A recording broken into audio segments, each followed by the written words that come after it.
Muito boa noite, muito boa tarde, muito bom dia, você que está aqui no canal do Julião. Eu sou o Pedro Julião, jornalista e amante do futebol. Hoje vamos falar sobre um assunto que já me preocupava desde o começo desse ciclo Ancelotti e agora parece que a água bateu na bunda. Vamos repensar o esquema com os 4 atacantes da seleção brasileira, então fica ligado no vídeo, roda a vinheta e vamos falar quem vai rodar nesse ataque ou se quem vai rodar no meio, o que que vai acontecer com essa seleção brasileira para esta Copa do Mundo, fechou? Bora pro vídeo.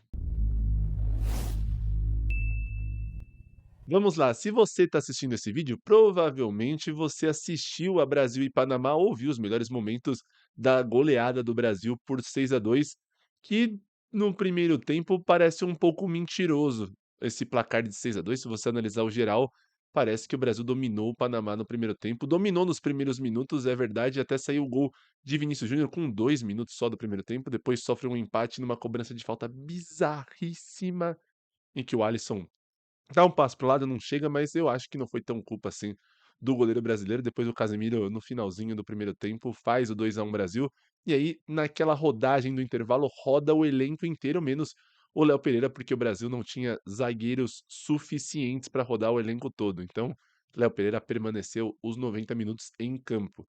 No primeiro tempo, o Brasil estava escalado assim: Alisson no gol, na lateral direita Wesley, a dupla de zaga Bremer e Léo Pereira, porque Marquinhos e Gabriel Magalhães estavam com a seleção brasileira, então não eram titulares, mas na Copa do Mundo serão titulares a dupla de zaga campeã e vice-campeã da UEFA Champions League.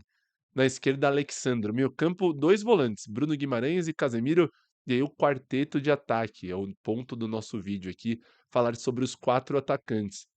Porque tinham 2 volantes marcando, que era Casemiro um pouco mais de contenção e Guimarães tentando sair um pouco mais para o jogo, mas meio mentiroso, porque o gol foi do Casemiro, pisando dentro da área inclusive, bela chegada do Casemiro de cabeça. Luiz Henrique, Rafinha e Vini Júnior, nessa disposição da direita para a esquerda. Lá na frente, o Matheus Cunha, que serve para ser esse falso 9 da seleção, mas que não jogou de falso 9 na seleção, principalmente neste jogo contra o Panamá. Muita movimentação, saiu muito da área, mas não conseguiu. Para você ter um falso 9, você tem que ter um meia muito próximo a ele, ou um centroavante até. Muitos times jogam com um falso 9, sendo um homem dentro de área, que é o centroavante, o camisa 9, e o falso 9 ali na entrada da área.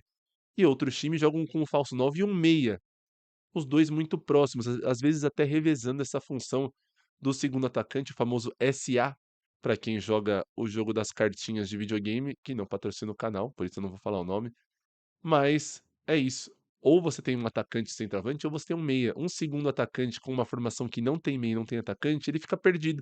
E é o caso do Matheus Cunha. Por isso que eu disse que tem que ter um centroavante ou um meia muito próximo. Por quê?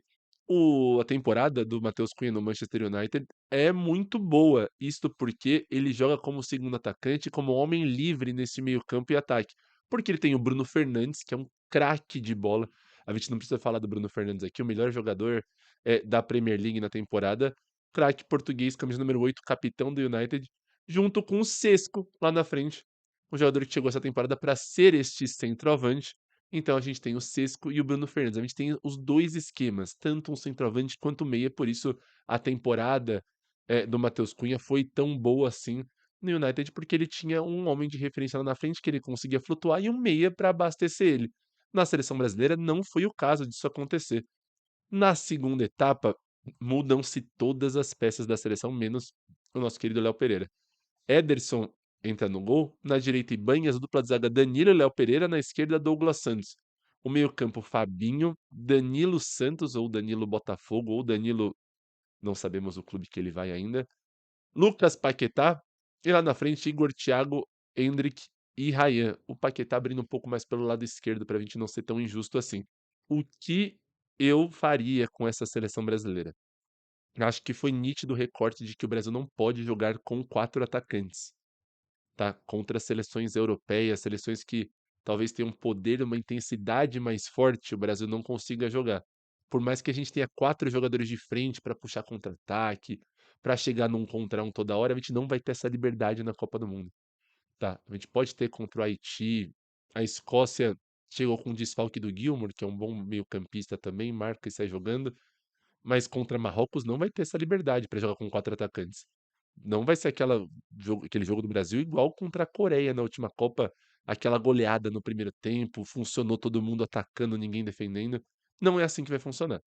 Então, o que eu, Pedro Julião, aqui faria? Então você tá liberdade total aqui nos comentários para você dar a sua opinião também sobre o que você faria com esse meio-campo da seleção brasileira. Para a estreia na Copa do Mundo, tá? Contra Marrocos. E pensando até longe na Copa do Mundo, o que eu faria se eu fosse Carleto Chicletudo Ancelotti? Alisson no gol, por mais ou menos, eu sinto um pouco mais de confiança até no Ederson, mas parece que o Alisson é nome fechado nesse time titular da seleção. Alisson, Wesley, Marquinhos, Magalhães, pode ser o Alexandre, Douglas Santos entrou bem também, mas Alexandre no meio-campo, Casemiro e Danilo Santos, junto com Lucas Paquetá. Na direita, Rafinha, na esquerda, Vini Júnior e de centroavante, eu de centroavante iria de Igor Thiago. Acho que o momento pede um centroavante um pouco mais forte, um homem de área, porque o Matheus Cunha flutua bem. Talvez com o Paquetá ele possa até jogar com o Matheus Cunha de centroavante, porque o Paquetá é esse meio um pouco mais de chegada no ataque, cola um pouquinho mais dentro da área, pisa mais na área.